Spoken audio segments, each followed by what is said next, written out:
specific permits. Thanks. Well, yeah, then again, I'd point out that's a perception, and to remind folks, in my understanding, that, the regional board has its regulatory program, and, and council, you can weigh in, but I don't think our industrial permit in any way supersedes the regional board's permit. And so the mechanism is going to be specific to the regional board's permit if it's been adopted. That hasn't been clear either to me in these comments. Has the regional board Region 8 permit been adopted? It isn't, so it's in effect. Yeah. So could we just, let's be clear, it's in effect. Our action today doesn't supersede or change the applicability of that permit to those dischargers. That's correct. The draft permit that's before the board has a finding number 20 that's included as a list of discharges that are not covered under this particular general permit, and it includes discharges that are regulated under another either individual or general permit issued by the state board or a regional board. Oh, good. And thank you, and don't mean to beat the dead horse, that sort of thing, but, the state board's actions often, we're making sure that there's minimum standards for certain discharges around the state or what have you, in a general framework. The regional boards still have authority to independently consider stormwater discharges, and that sort of thing through their independent process. Yes, it can be brought to our attention through those legal remedies that folks have, but we're establishing the statewide program. There are regional programs that folks have to be well aware, where they're applicable, they take precedence. Thank you. Okay. And I'll quickly point out that, sorry, over here, a couple years ago, or even maybe more recent, the Region 8 staff were brought to your board to give an Right. informational item. And I think you asked them to come back and report on the performance of that program. And I would encourage a dialogue on that. No, that would be great. And some of us have taken field trips out to see some of the facilities as well. This is one of those things that we don't lower the standard by taking a statewide action. Okay, we set the floor, and we don't preempt the regional board's efforts that take and understanding data collection management to the next level. That's not what a statewide action does. Okay. Next, I'm sorry, someone who had to leave earlier may not be here anymore, so I wanted to pull it out. Adam Harper, are you still here?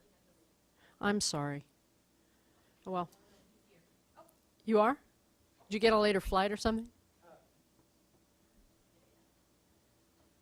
California Construction and Industrial Materials Association.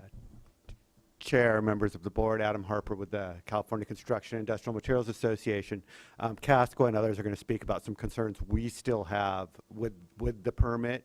However, we do recognize the timeline of this permit, and so we're here today to support adoption. While we would like and encourage the board to listen to those comments on both the NONA and some of the clarity that has been added to the 303D listed waters. This is going to be a substantial lift for industry, and just as your staff is going to be doing quite a bit of implementation work, our industries are going to be doing quite a bit by January of 2015 or July of 2015 now. Thank you for that, by the way. And so we wanted to come and express that, we know everything's not going to be perfect. We hope we've done enough to get this permit in the right condition, that, the train doesn't come off the rails, because we certainly felt that the initial drafts, the train would come off the rails for industry and would have a lot of unanticipated consequences that would be quite difficult to deal with. We can't stress enough how challenging this document will be for industry to comply with, but we think we have reached the point where it is time to move forward. So I want to thank you for that consideration and encourage you to listen to the future comments on those. Thank you. Thank you for staying, too, so I don't have to read this whole card. That was better than reading the card. Next, Jeff Rousseau from Casqua.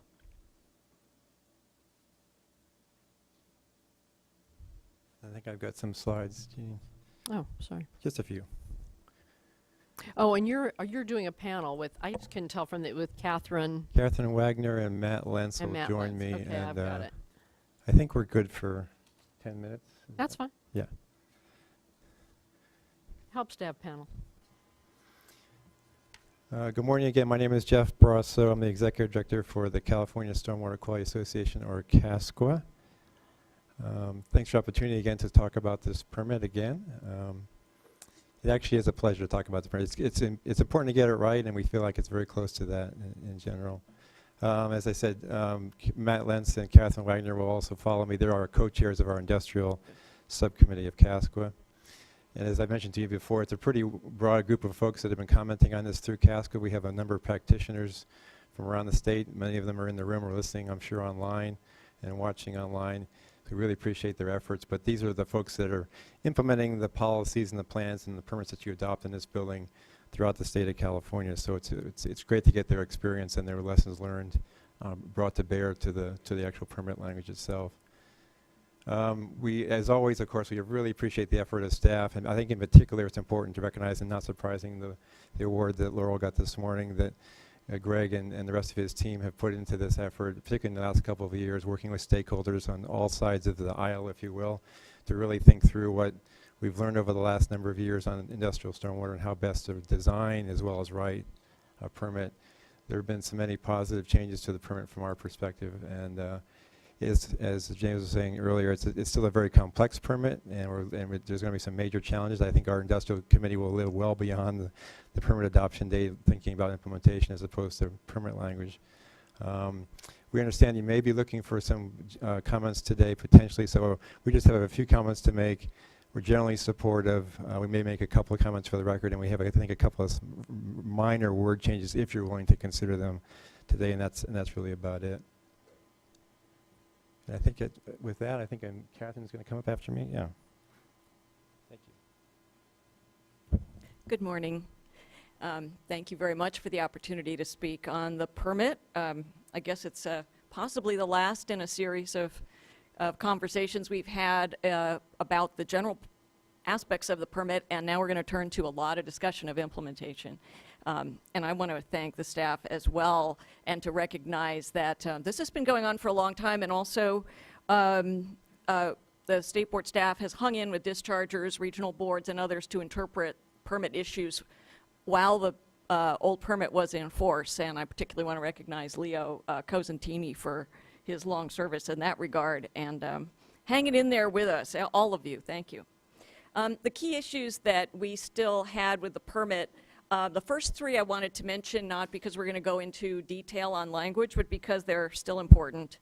You know, we had commented, like others, that we'll be satisfied that the receiving water limit language, which is the shall not cause or contribute to exceedance, you know, we had asked that that be held and left in the same version as the old permit until the water board finished looking at receiving water issues in its current proceedings, pending proceedings, and that we also think that corrective actions should satisfy, should be recognized as putting a facility in compliance by going through the required process. We commented on the lack of some standard provisions. This seems a little arcane, but bypass and upset standard conditions out of the federal regs 122.41. And for instance, the upset standard provision provides an affirmative defense for exceptional incidents with unintentional temporary noncompliance because of factors beyond the reasonable control of the discharger permittee. And we don't, it is a standard provision that's supposed to be in all NPDES permits, and we heard the response of staff. We couldn't understand why that wouldn't be included even so. And we do have that language if you're interested. The SWIP submittal frequency was clarified, and thank you for clarifying the intent and the logistics there.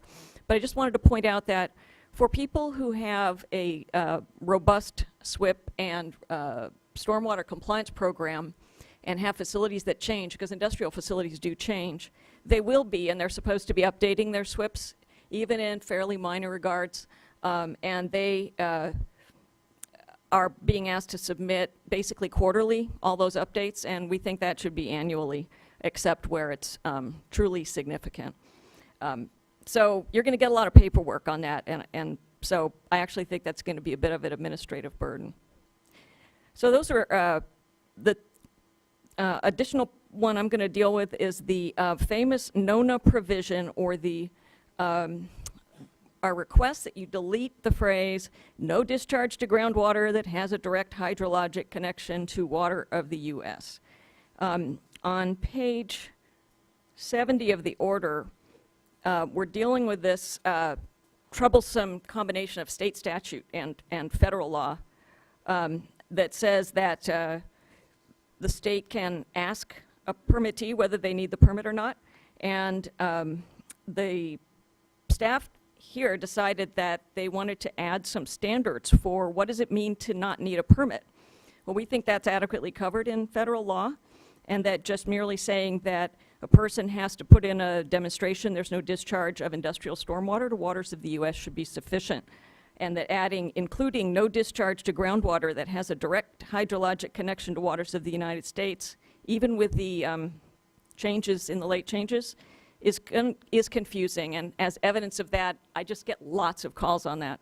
People are very confused about that, and it seems to me that discharge to water of the U.S. as defined under federal law could be discussed in any other kind of forum, but putting that phrase right in the mandatory provision of the permit that regional boards are going to look at and dischargers are going to look at, is confusing to those who want to do infiltration. They want to know, do I have to hire a hydrogeologist in addition to a PE to determine whether my infiltration device has a quote-unquote direct connection to waters of the United States. And the footnote cites an Idaho District Court case, which is actually really, really complicated. It's a huge mine, and it has NEPA, and it has Forest Service. It has lots of provisions. And I frankly think that while it's, I really appreciate the intent of showing that we're just trying to conform to federal law here, I think it's still confusing because people have a hard time with this. And what we need to do is alert them to the fact that determining discharge to water of the U.S. is not always simple. But I think pulling that phrase out, I think that phrase should come out of the operative section. Because why are we pointing out waters of the U.S. including X? And the EPA just put out a rule on waters of the U.S. definition, and it says agencies never interpreted waters of the U.S. to include groundwater, and their proposed rule clarifying the definition of waters of the U.S. explicitly excludes groundwater, including groundwater drained through subsurface drainage systems. What we're seeing is a lot of confusion.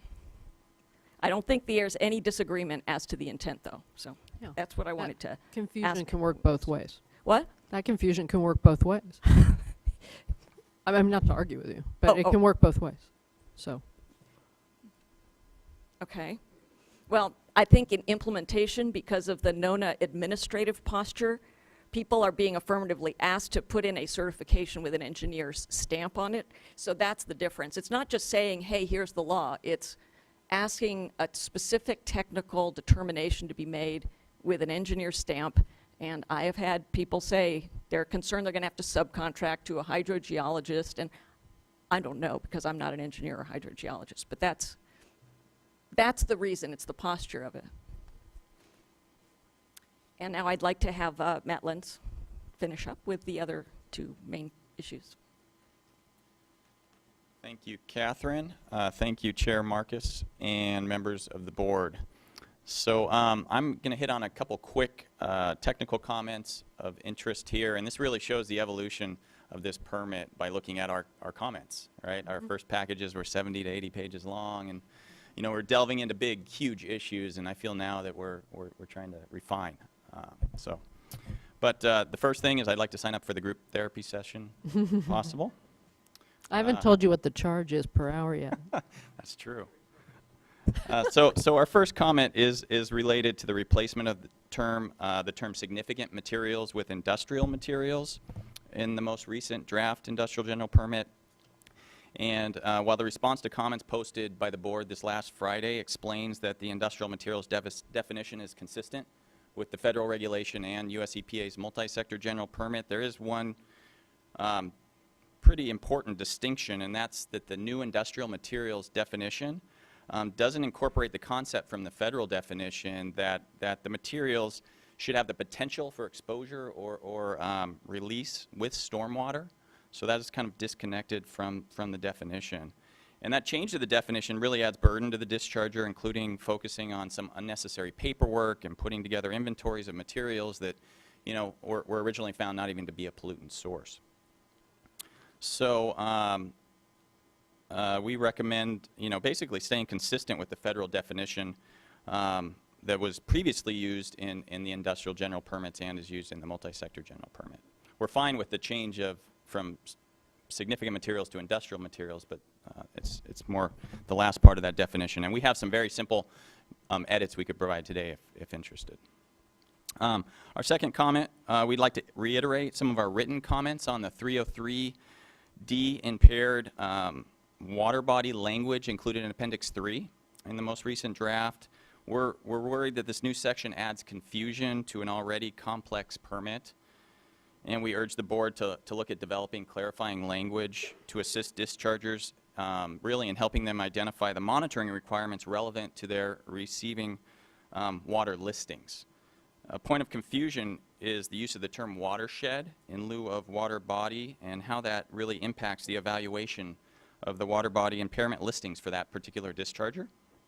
So frequently, you know, only a segment of a water body will be listed as impaired rather than an entire watershed. So there's potential for confusion to arise when a facility might be high in a watershed and maybe discharging actually to an unimpaired segment of that watershed, or to an MS4 that goes to an unimpaired segment of the watershed, or water body, sorry.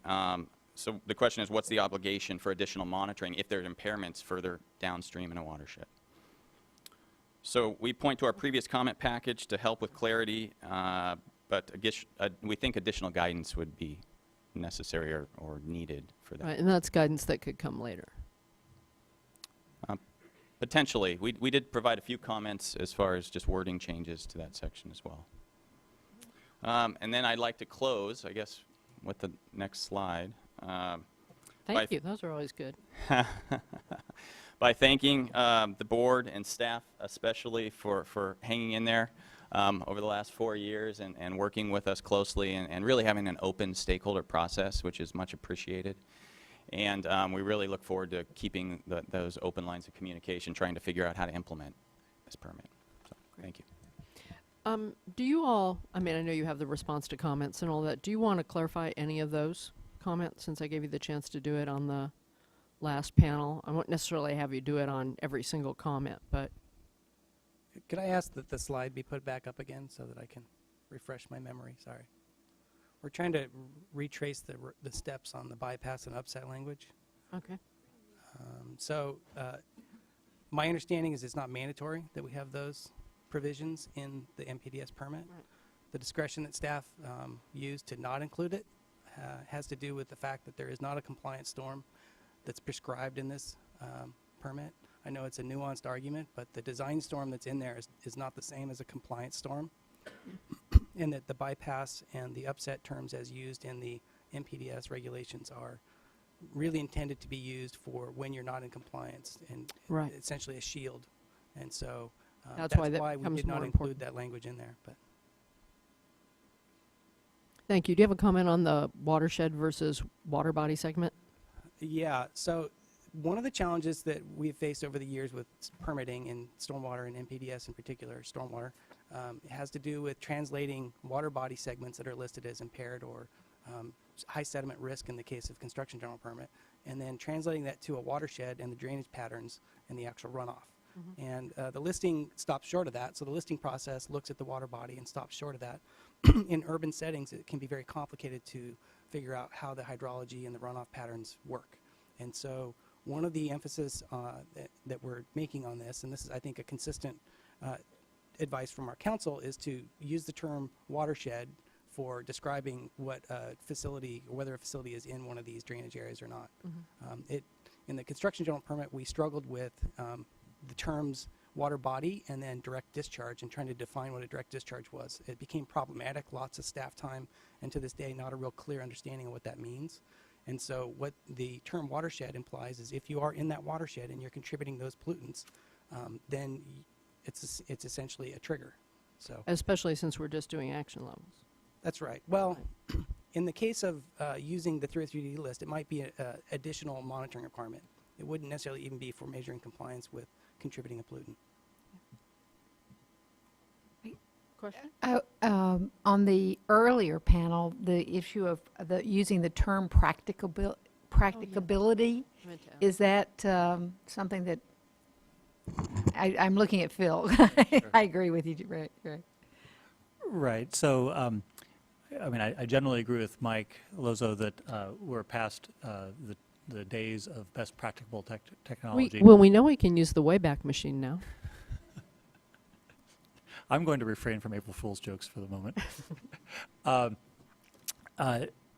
And so EPA, and we're taking our cues from EPA on this. US EPA has sort of struggled with how to explain what the BAT/BCT requirement is, and we made an effort, and it was in part a reaction to the environmental groups' comments we received earlier, to try to both explain it, what it means in lay terms, but also make it clear that it is BAT/BCT is the narrative technology-based requirement that all of the dischargers have to achieve. And it really is focusing on what is best industry practice. We did include the word practicable because that's where US EPA is in terms of what they're trying to describe. And in their, it's a little bit convoluted, but they actually are trying to define in a very, very similar context what it means to be infeasible. We use that term as well in some contexts here.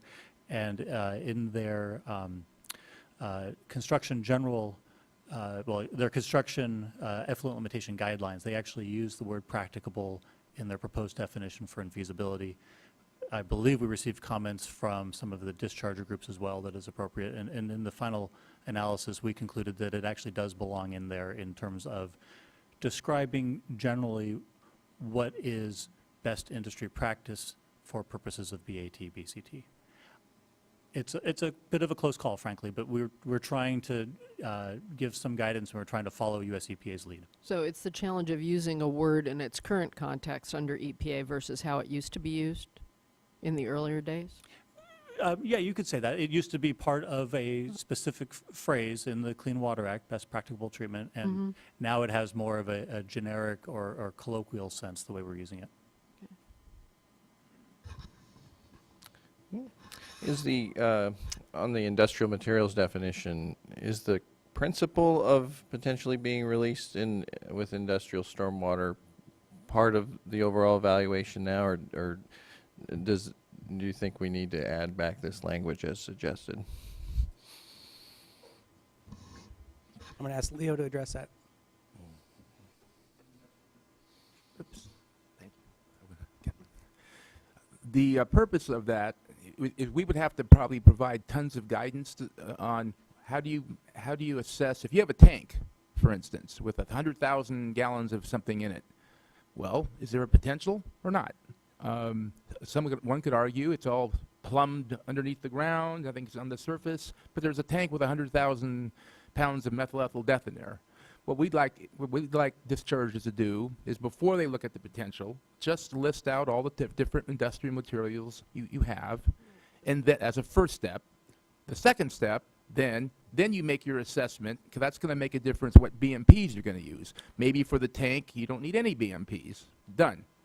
Perhaps if there is an outlet that maybe you can get some spillage, then there's a simple BMP that the operator inspects it, cleans up any drips, that's done. Then obviously, if you have piles of things outside, there's a complex set of BMPs. So that's the purpose of having them first list all of the materials and then go and do their assessment. Thank you. Good housekeeping. It's all about good housekeeping. Although I am not going to list everything in my house that has potential to.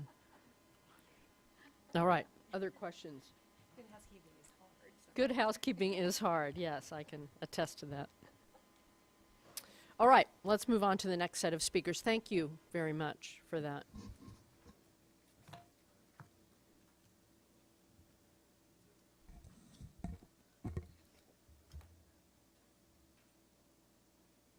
I apologize because I can't read your writing. It looks like Roger Griffin from Ecology Auto Parts. Did I get that right? Yes, it's right. Thank you. Okay. Madam Chair and members of the board, thank you for the opportunity to stand here and once again have a comment. I was here the last couple of times we've discussed this permit.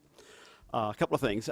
First of all, I want to support both CASQA and the environmental groups on their request for clarity.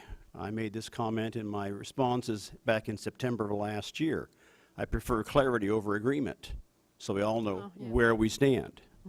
I think that's a critical element. A couple of things, though.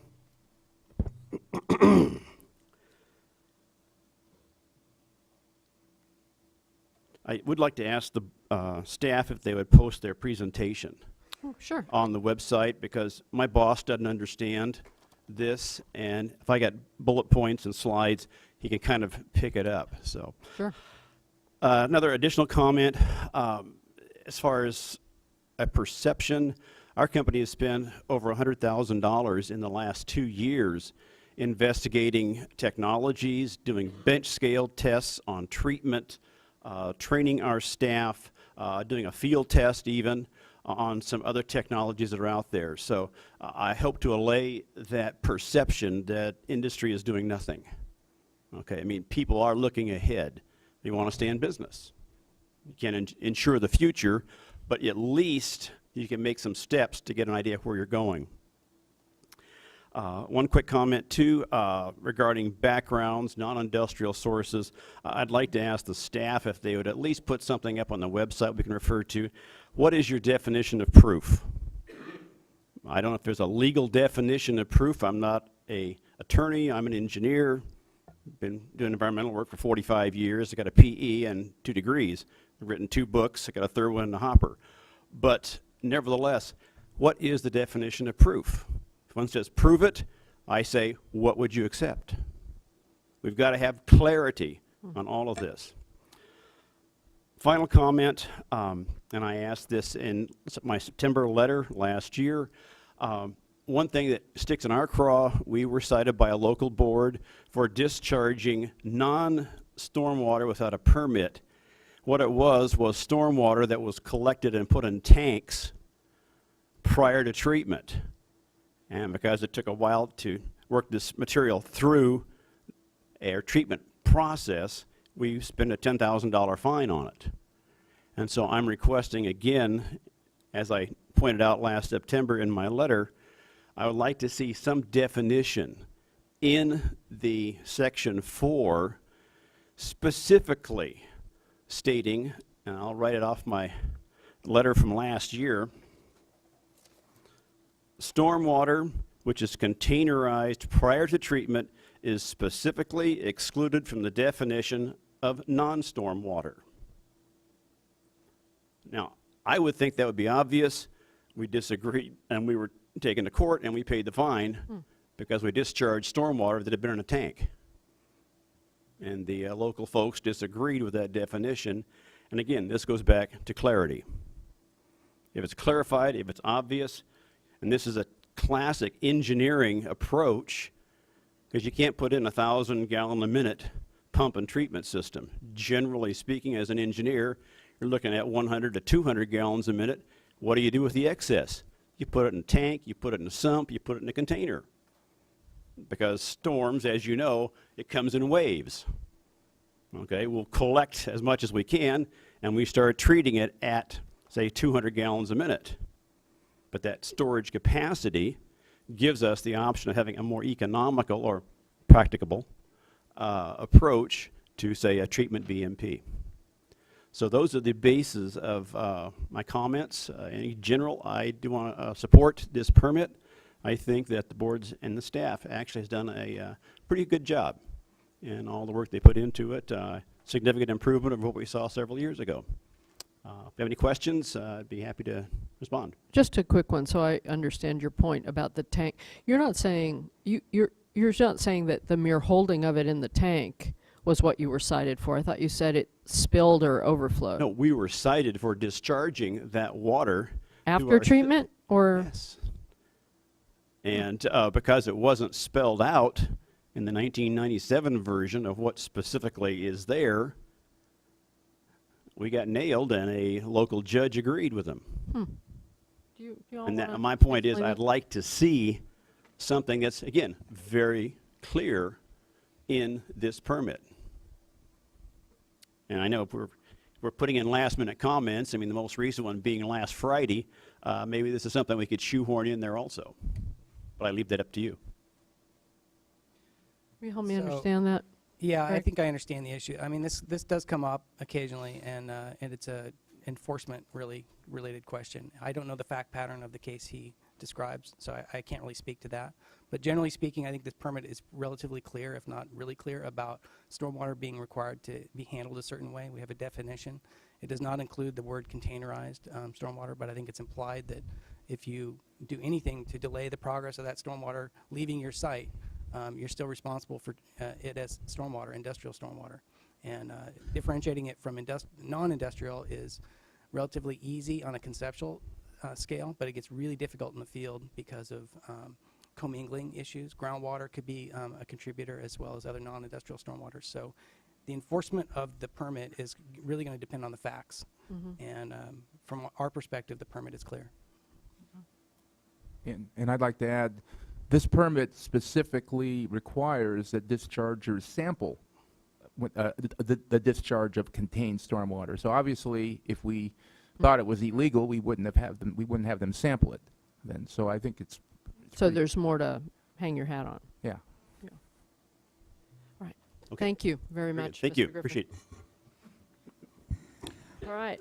I'm sorry, before you move on, Oh, I'm sorry. Go ahead. Sure. just in respect to this particular issue, would it be helpful to request our Chief of Enforcement, Chris Kerrigan, to perhaps send out just a memo to the regional boards, or just a memo to file, just stating our understanding in terms of, or at least his understanding, in terms of the issue of containerized stormwater, as was brought up by the last speaker? Sure. Why don't I follow up with Mr. Kerrigan after the meeting and Great. make sure that we all have the same understanding? Thank you. Okay.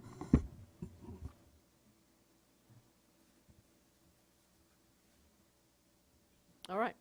Next, we have Arthur Dykey from Environmental Pollution Solutions, which isn't dilution, I know. EPS for short. I just wanted to say that I really appreciate Laura Waldrop being rewarded today for her work with the IGP training team. She's taken a group of professionals and volunteers, and she's kept us focused in one direction, held a really productive and constructive feedback forum where we got a lot of information about I don't know what we call it, the QISP or the QUISP. I hear different things on that. But she's done a great job on that. One of the challenges that we've had is trying to determine what the content should the content be on the permit, or should it be on advanced topics? And we really have focused on it being on the more advanced topics, but some of those advanced topics we're not going to address. Currently, the discharger has discretion throughout the permit on who he can have help them. The QISP is required for certain level 1, level 2 ERA action reports, evaluations. Engineers are required for other aspects of it. New language now requires a new discharger to have assistance on if they're discharging a 303D. Right. But what we don't give the discharger direction on is if they're discharging directly into the ocean, under the ocean plan. If they're into an area of special biologic significance, the discharger, again, has discretion on that.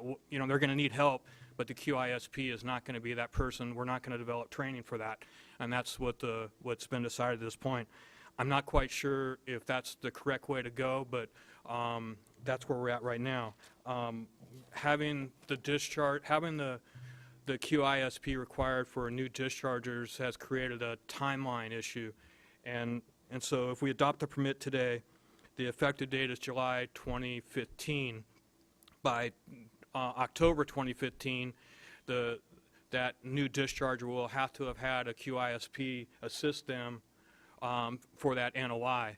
Well, that's 15 15 months from now till July 2015 to develop the training, develop QISP trainer records, and then by October, that's 18 months in order to have QISP available. I think we'll have the QISP trainer of records available by 2015 July, but there may not be enough time for that new discharger, so we may need to look at that to provide some type of flexibility in it going into a receiving water body. By July 2016, 27 months, that's when a QISP would be required for if you went into level 1. In the next 6 months, we'd have to write an evaluation plan, which would be due by January 1st. We're also going to reopen the TMDLs, and they're going to have that conversation. So my suggestion is perhaps these advanced topics for the QISP, maybe when we reopen for the TMDLs, we start looking at there's additional training that QISPs are actually going to need. And those are my comments. Thanks. Thank you. William Funderburk for a whole bunch of people.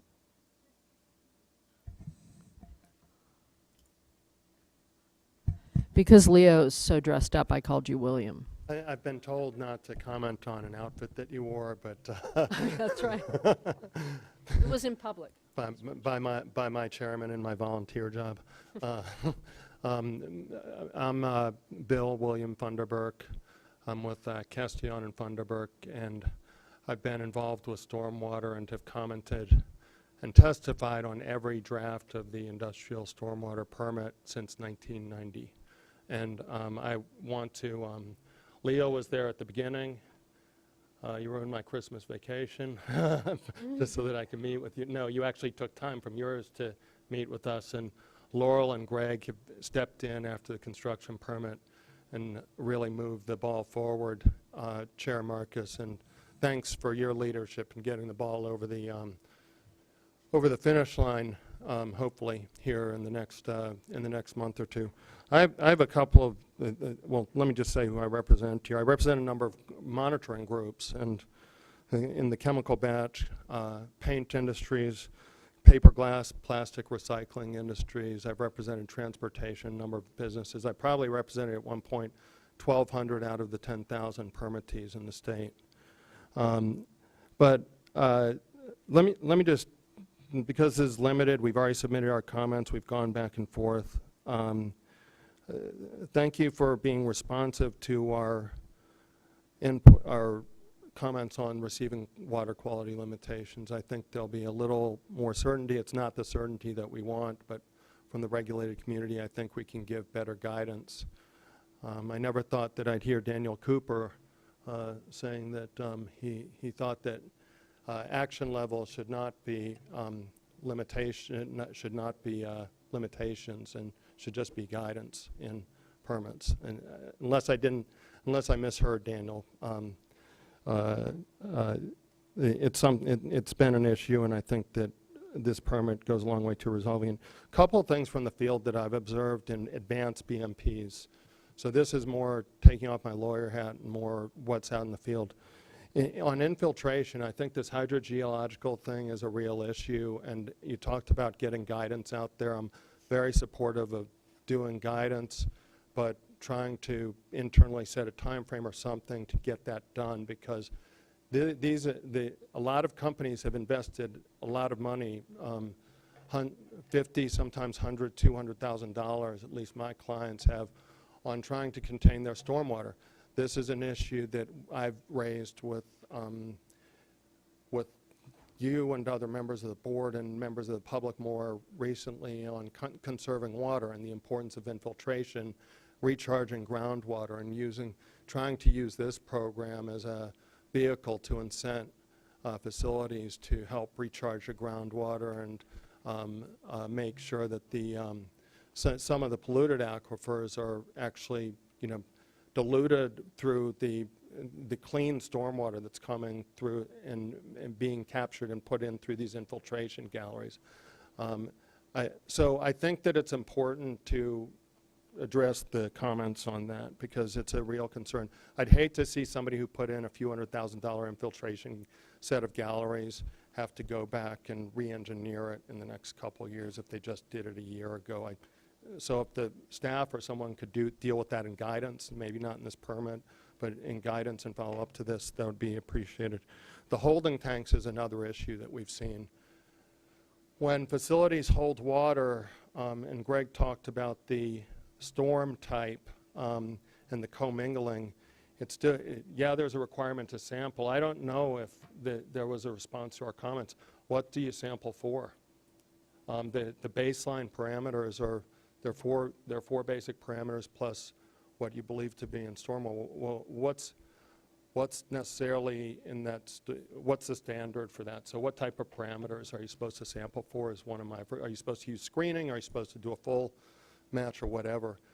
Because we've found that in consent decrees that we've negotiated where facilities are required to implement advanced BMPs, they put them in, they put the holding tanks in, and then what happens if they're discharging previously held water? Is that from, which storm is that from to begin with?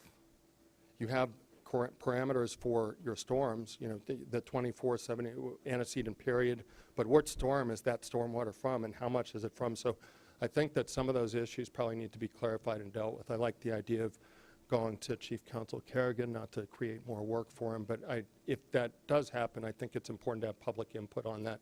People have spent a lot of money on these containment structures, and I'd like to see that honored in the future. Thank you very much. Thank you, and because I can see Mr. Laufer grimacing, let me correct on the record that's Chief of Enforcement Chris Kerrigan. Was that what you were You have not been demoted, Michael.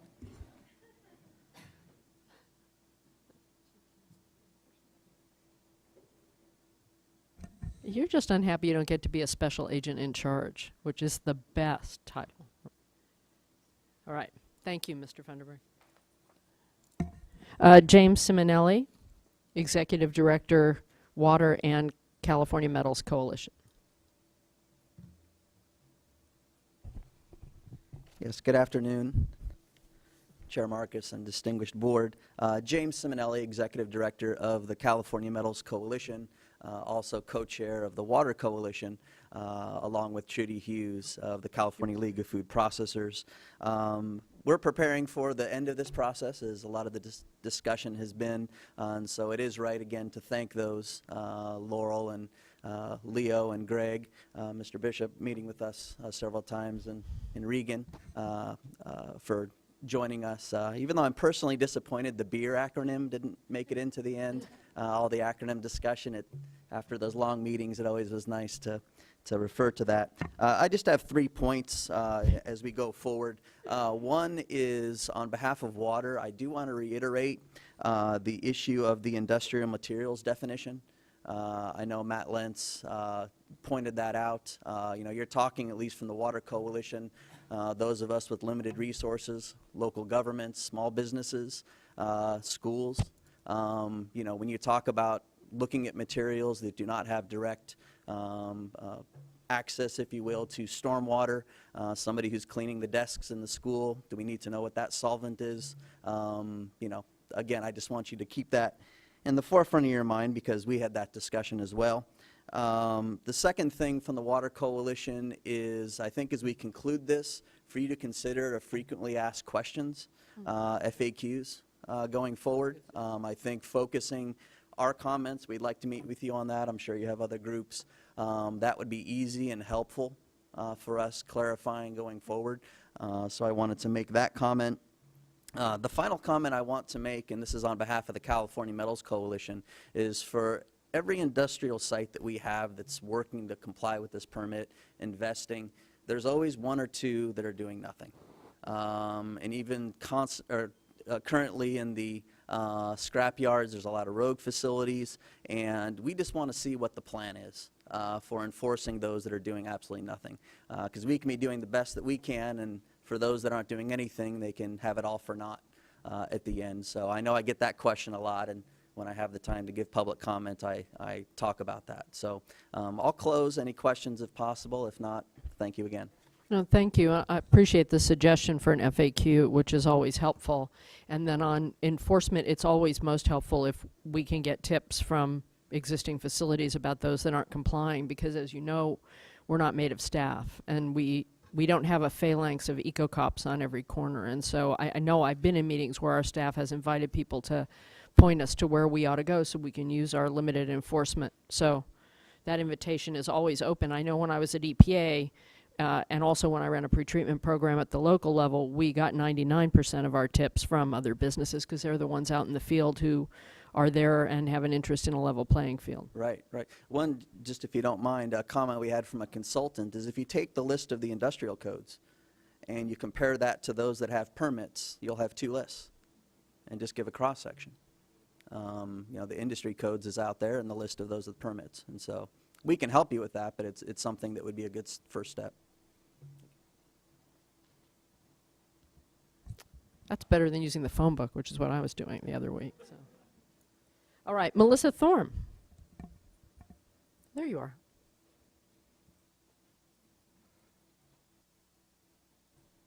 Good afternoon. So first I wanted to start off saying thank you to staff for making some of the changes that we had requested, and to express a little disappointment in the comments that weren't addressed. But I wanted to just talk about a couple of those comments. Some of them echo what other people have said. One is about the receiving water limitations policy. We think that sections C3 and 4 should stay in this permit until there is a statewide policy on receiving water limitations, or at the very least have a reopener expressly in the permit to be able to reopen it to be consistent with whatever statewide policy is decided. The problem on the new language with discharges to groundwater, this seems to rely on a non-binding district court case outside the Ninth Circuit, and it's beyond the scope of really what should be in an NPDES permit. It may require people to spend lots of money on studies to determine this connection. And if you're really trying to encourage retention of stormwater, then this may discourage that. And I think in a lot of cases we are trying to get people to retain water on site. For the benchmark numeric action levels, we think those should be defined as dissolved, not total, which is the more of a bioavailable portion. It's particularly important for aluminum, since the dissolved portion is the more toxic portion, and aluminum is the most abundant metal in the Earth's crust, 8 to 14%. And it may not be feasible to comply if local soils are high in aluminum, so we'd like those to be modified to dissolved. Otherwise, people may be in level 2 forever.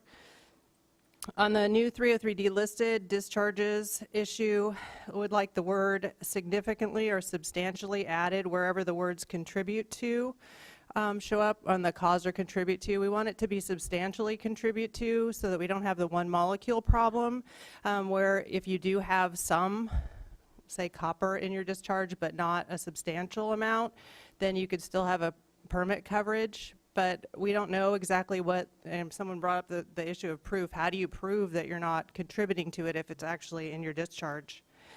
Just a couple more really quick things. One is on the bypass sampling. It's interesting they call it bypass sampling when there is no bypass provision in the permit. This, it's inconsistent with the Marathon Oil case, the Ninth Circuit case, to not have upset and bypass in the permit, because particularly when you have technology-based requirements, which is what this is, technology-based, that all technology is fallible. And that's the whole point of those things. If you put in a technology and it doesn't work, or something happens and it doesn't work, that's what those provisions are supposed to work to protect against that. And to the extent that you have done something that now exceeds federal requirements, you may get some claims from local government permittees for unfunded mandates. So just warning you on that. And my final comment was just to respond to Mr. Lozo on BAT. Actually, a definition of BAT is BATEA, which is economically achievable. That's part of the definition of BAT, so that's where you get your practicability justification. Thank you.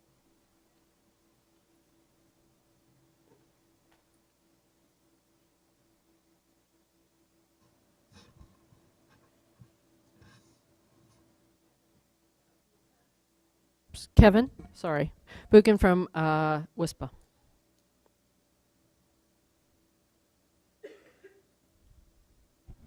Good afternoon, Chair Marcus and members of the board.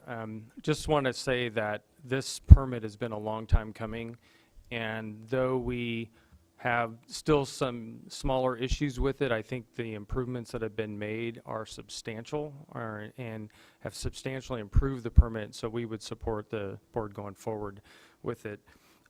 Just a couple comments. The 303D listing issue has been brought up before, and based on my reading of it, it sounds like if you're 303D listed, you can't qualify for the stormwater permit.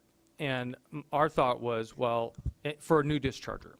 So our thought was, if you're listed and you're going to do a TMDL, then why not roll the stormwater load into the TMDL like we do with all the TMDLs?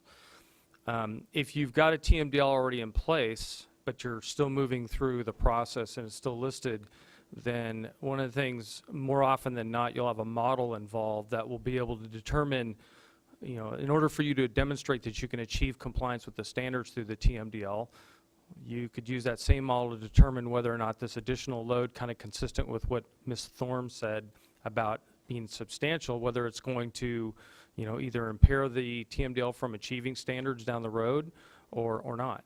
So I think rather than just say, if you're a new discharger and you have a listed water body, sorry, I think there could be additional steps that you could take, to determine whether that's legitimate or not. And it kind of removes that being so vague about having to demonstrate whether or not you're going to contribute to impairment or not.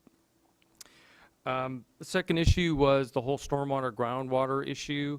Rather than go through that, we support the comments by Casca and Melissa Thorne also. That's kind of a concern by linking those like it was. So I won't go into that. And then the only last issue is on a responsible party.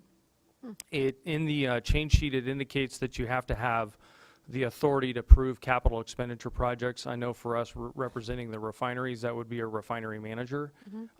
However, we think that it would be appropriate for the refinery manager to be able to delegate authority to his health and safety and environmental manager, who's actually has to manage all the environmental programs on the site, rather than necessarily requiring that a facility general manager have to sign that. Don't you want them to know?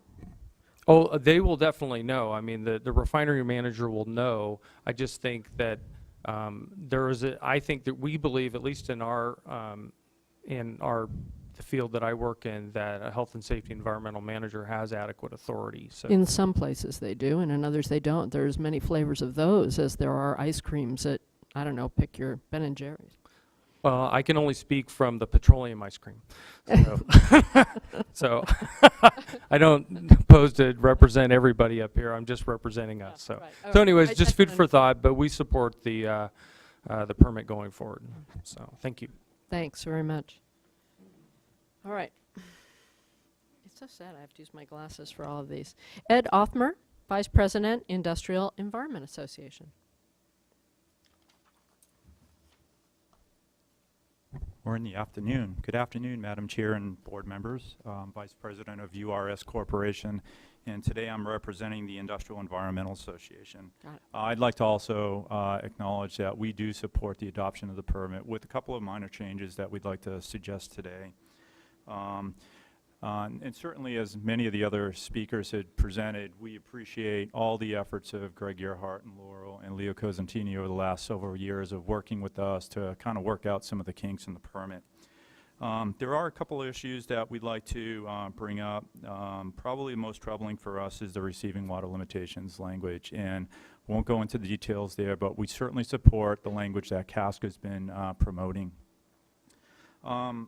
And sort of in the spirit of this permit being a performance-based permit, I certainly agree with Greg that, and IEA supports that. We do think that there are some improvements that could be made. And to sort of quote Greg today, we need to do the right things and not waste time doing the wrong things. And so to that end, here's a couple things to ponder.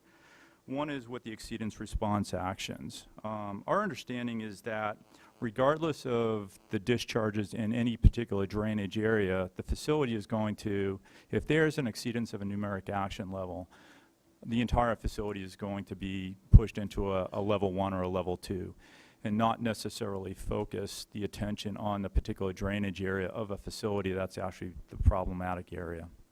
And so what we would suggest is to clearly define that this analysis should be done on a drainage area by drainage area analysis versus looking holistically at the whole facility, where the entire facility may not be problematic, but there may be certain portions of the facility that do require the additional investigation.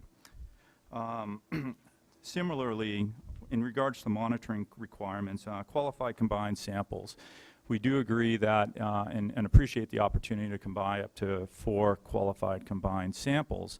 And the permit goes on to say that those must be combined by the laboratory, but in equal volumes. And to provide a more representative sample, we feel as though that those samples should be equally composited based on the amount of flow volume that would have been discharged from each of those drainage areas that would have contributed to that combined sample. Because we may be skewing the data either positively or negatively regardless. And so this is a mechanism to try to gain a more representative sample of a combined situation. 2 other points I'd like to make, sampling frequency reduction. Again, we appreciate this provision in the permit, and it gets back to doing the reductions based on a drainage area by drainage area basis.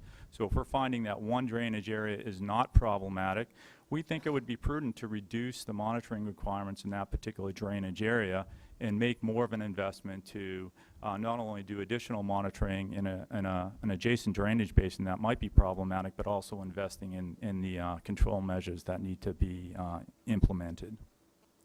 And then finally, it's not in the permit now, but it's been applied in practice since the inception of the original permits, and that's looking for opportunities to reduce the analytical suite. And so if we're going through the process of analyzing constituents across the board, and we're routinely finding that those analytical constituents are not being exceeded or below detection limits, we feel as though that there should be a provision in the permit that allows us to reduce that analytical suite to not monitor for those constituents anymore. And again, apply those resources to better control measures in other areas that might be more deserving. Do you mean in the case where you've substituted materials or eliminated a source completely?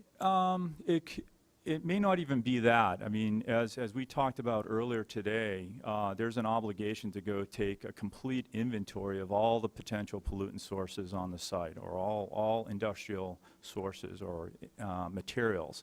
And so the monitoring program may be developed in such a way that it includes an enormous suite of constituents that need to be monitored for. But regardless of the BMP implementation, there's going to still be an obligation to go monitor for those constituents, regardless of whether or not we're exceeding a numeric action level or even below our reporting limit or detection limit. So our philosophy is, if it's not a problem, and we're showing it's not a problem over time, let's allow some reduction in that analytical suite so that we can apply those funding sources to other problematic areas that need the attention.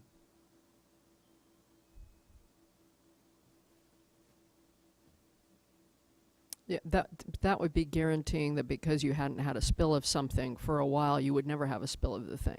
It could be a spill, or it just could be, you know, we did finally select that silver bullet that's taking care of that particular pollutant source, and it's completely controlled. Or maybe we've moved that entire activity within a building and it's completely controlled. Right. It's the maybe part. Yeah, but the monitoring data would prove that over time, and so. And I will say it's not a new concept. It's something that's been applied since the earliest permit. Okay. Questions? All right. Thank you. Thank you. Very much.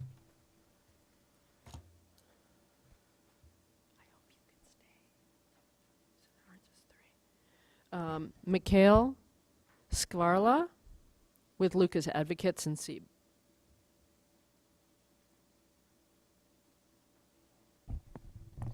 Chairman, Board, my name is Mikhail Skvarla. I'm here on behalf of the California Council for Environmental and Economic Balance. We'd like to thank staff, first and foremost, for all the hard work that's gone into this permit, and over the past few years, it's been a long and laborious process, and certainly appreciate the input that they've allowed us to have in this process, and the time that staff and the board's given us to our letters and our interests on this. We've got one outstanding thing, and this goes back to ice cream that Kevin brought up. It's on the responsible parties. Just want to concur with his statement in that regards, and think that EPA allows an additional thing. Staff did modify, address 2 of the points. The third point is that last remaining point that allows someone such as a health officer or someone in the environmental departments of these larger compliance entities to take responsibility for that and do the signatures. With the larger structures and larger corporations, it's obviously more difficult the higher up you get to be fully aware and fully responsible for those things. And we think that the people who are in that corporate structure are strictly responsible should be the ones making that signature, and it doesn't always go up. We do understand the issues of bad actors and those who are using this to get around that. We just think that could be an enforcement issue, and perhaps we could work with you guys on that.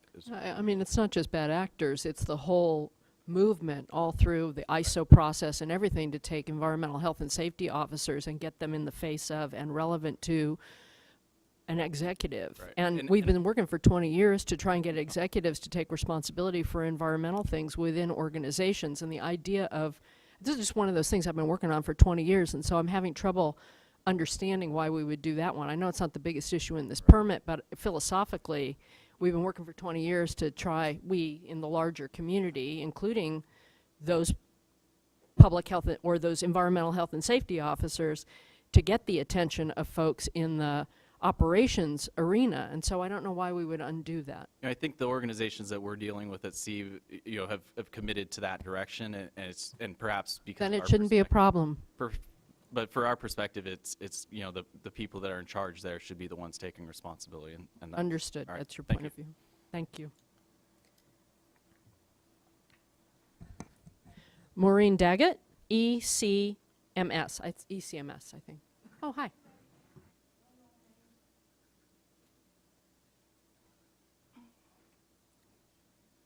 Apparently I'm short. Okay. When we started this permit review process, You just have to get it as close to your mouth I as didn't you realize can. I was short. It was up here.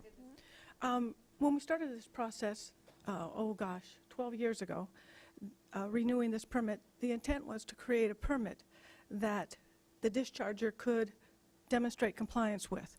And the performance-based approach was an ideal way of doing that. There's findings in the permit that says if you meet all the terms and conditions, restrictions, and obligations of the permit, then you are also in compliance with the Clean Water Act. However, the changes that have been made to this permit, particularly in this last go-around, actually makes it nearly impossible for a discharger to demonstrate compliance to the permit and to those conditions. The first one is the limitations placed on sampling equipment, automatic sampling equipment. There was no discussion where that came from. I'm assuming it came from US EPA's guidance on how to take a stormwater sample and their concern of the pollutant in case it was limited. Originally, it was limited to oil and grease. In the recent change sheet, it's now any parameter. Before you can use an automatic sampler, you have to demonstrate that sampler's been designed for that parameter. The problem is, the tripwire is, automatic samplers are not designed based on the parameters to be selected. They're designed on the sampling matrix, the type of sample, and the location of where you're going to pull your sample. Where you address the concerns about transfer of pollutant is in your quality assurance, quality controls, and good laboratory practices have addressed that for years. That provision needs to come out because it is not one that can be complied with, because it creates a compliance for a condition that you cannot defend that you're meeting a negative situation. They don't design them by parameter. The other issue is in the change sheet, I have to put my glasses on, that was issued 4 or 5 days ago, change 13, new sediment basins installed after the effective date of this order has been added to the requirements for treatment control. There's been no no opportunity for the public to comment on this and to review this, and it changes the permit and the obligations significantly. So that provision needs to be removed, or have to reissue the draft permit and provide the required 30-day notice as required under federal regulations. I hope that you remove the condition. The other comment I have is regarding the language in the 303D listed Appendix 3. It's a paraphrasing of the NPDES statutes and regulations.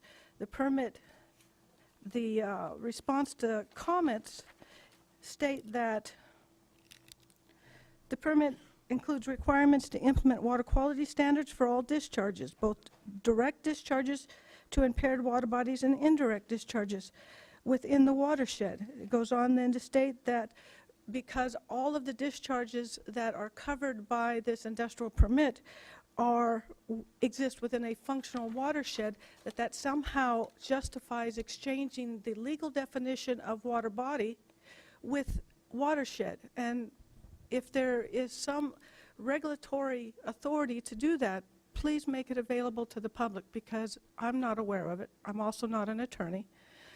But that's not a minor redefinition of the NPDES regulations. All discharges to waters of the U.S. exist within functional watersheds. However, the NPDES regulations address point source discharges to surface waters, and this is an NPDES permit.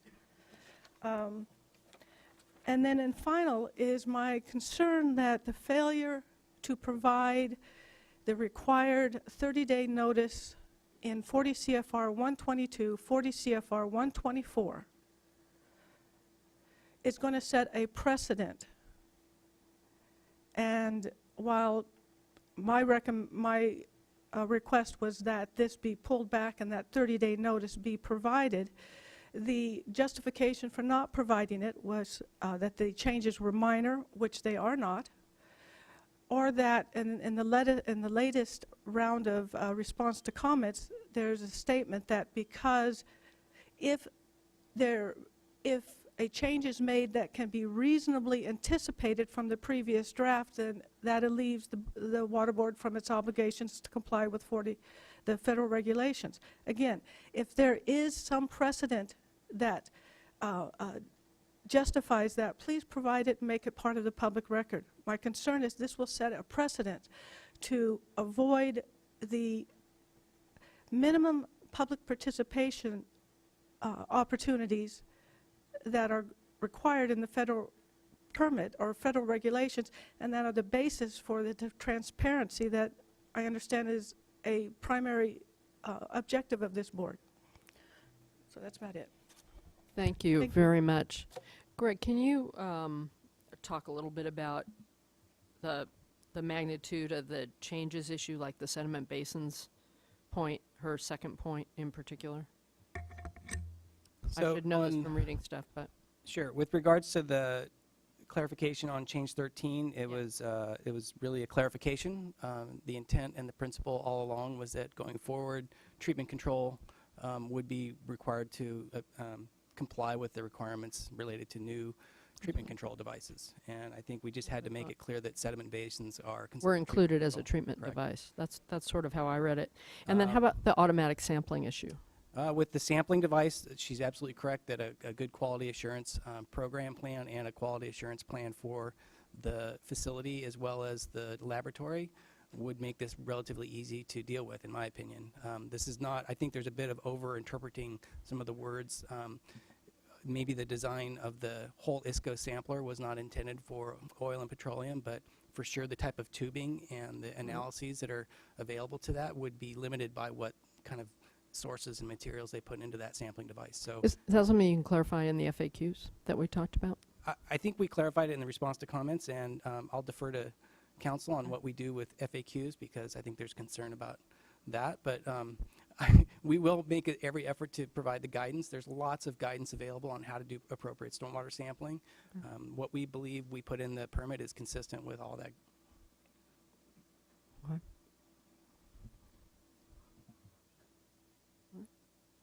All right. Martin Bright, Cadre President. You're representing a bunch of people. I'll leave it to you to introduce yourself or who you're representing. Thank you, Madam Chairwoman and Board. I, like just about everyone before me, commend you on the draft permit that's coming out and that you're working on. Leo, the staff, you should be extremely proud. not only of the work that you've done, but also in the interaction you've had with the public. And speaking from a personal basis, my interaction with the board, I can't stop bragging about how you take and deal with the public to my colleagues. And I've encouraged them all to come, witness it for themselves, be in contact with your office, and to be appreciative that we have a government agency that is taking what the public has to say to heart and to investigate it. So I sincerely appreciate that on a personal level. The few things that I have outside of that, public access to the information on electronic filing. While we see that it's the state that we're going to be moving to, as we've done in the last 2 decades, we would work at the state level and ask your cooperation as we work again with the federal level to make some of that a little more private in the business sector, or to cooperate with the federal government in our efforts to reduce what penalties are presented by individuals that want to take third-party action for the purpose of lining their own pockets versus making an actual contribution to solving whatever problems they choose to sue about. In compliance, we want to offer our associations, and by the way, I'm the current president of the California Auto Recyclers and Dismantlers Alliance. I'm the past president of the Inland Auto Dismantlers Association. I'm the current Region 10 director for the ARA, Association of Auto Recyclers of America, as well as a local water user and a constituent in my community that wants clean water and clean oceans, and working, appreciating what the environmentalists do for us. We want to offer our cooperation with the board in training and in working with the industries that we're in and with the staff to get the trainers trained and to provide real-life field experience in our industry. We may only be 10% or so of the permittees for the IGP, but we all, as permittees, are trying to play by the rules and be the good actors, not the bad actors.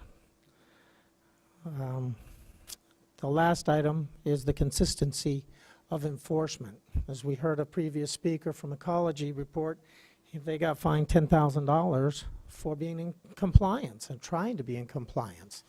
And if we can have more consistency throughout the state, it allows all the actors that are trying to comply and to be above board the opportunity to know what to expect and how to react in an appropriate and positive environment. So that cooperation with the regional water boards, and I understand they have some autonomy and some independence, but we need some common sense. And this board has provided that, the practicability of applying the IGP to our industry, and we fully support you going forward with some of the minor changes that have been suggested. Thank you very much, and thank you for coming yourself today. Appreciate it.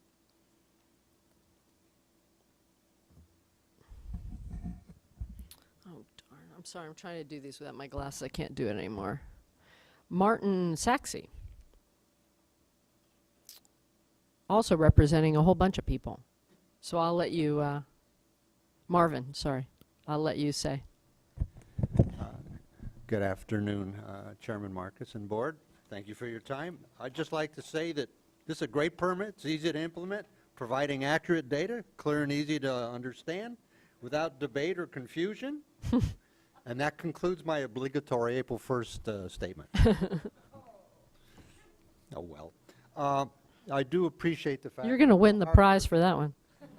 Sorry? Thank you.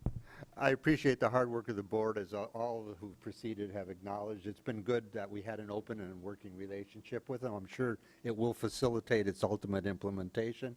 As you, I also appreciate the fact that they've struck out all the acronyms, so I don't have to learn another stormwater language as it goes. But I do have a couple of comments, perhaps on the guidance level, because I know the permit's fairly well cast in concrete at this point in time. We have a number of facilities in which we know that they're going to have exceedances because of background levels of contamination in the soil, particularly in the San Diego area. As the permit is structured, it presently states that they would have to go to a level 2, and the question becomes that once they're on level 2, they never can get off of it. Is there a way that we can kind of head that off and say, okay, let's do our study before we go to level 1 and level 2, some way that we can work together and say, here's the data, we know it's going to occur. The regional water board in that particular area has already acknowledged the pre-existing conditions from the soil levels of metals. So we'd like to see possibly some way of working in that area. We'd like to clarify the hydraulically connected issue because there'd be a lot of infiltration coming up. Perhaps the water board can tie in some kind of a GIS map where it can give us guidance as to what would be hydraulically connected or not. They have done similar things with the construction permit in terms of identifying areas. So a GIS map would certainly be helpful. The SWIP in itself, notwithstanding my prior comments, is fairly complicated to implement, and I'd like the water board staff to at least imagine trying to complete the SWIP. It will be a complicated document. There's a number of issues in there because it says you have to install a BMP and identify its effectiveness, and it's not going to be effective. You need to explain why. Well, you've already violated the permit because you put a BMP in that doesn't work. So I think that kind of steps on itself a little bit. I also say identify material locations. And I'm not clear as to whether it identifies material locations without exposure to stormwater, like inside of a factory. Do we need to identify those materials? So clarification would help. I guess the other one, the transition from significant pollutant to industrial material identification. Mr. Cosentini had the 100 million gallons of methyl ethyl death, but there's the other side of the perspective, which is 1 can of WD-40. Perhaps the word significant industrial pollutant could be incorporated so that we don't have to list, belt dressing material, polish, cleaners, things like that, something that would be used in the process. Also, the language includes referral to sub-assemblies and parts being fabricated. If they're inside of a factory, I'm not certain as to why they would need to be identified because there's no potential pollutant to stormwater exposure. And the last thing is, and it's something that I've always been kind of bringing up because we work with a number of very small businesses, permit fees went up from $1,300 to $1,800 this year. And if there's any consideration for a small discharger permit consideration based upon either employees or square footage, it might be worthwhile. Some of our neighboring states do this. Arizona does.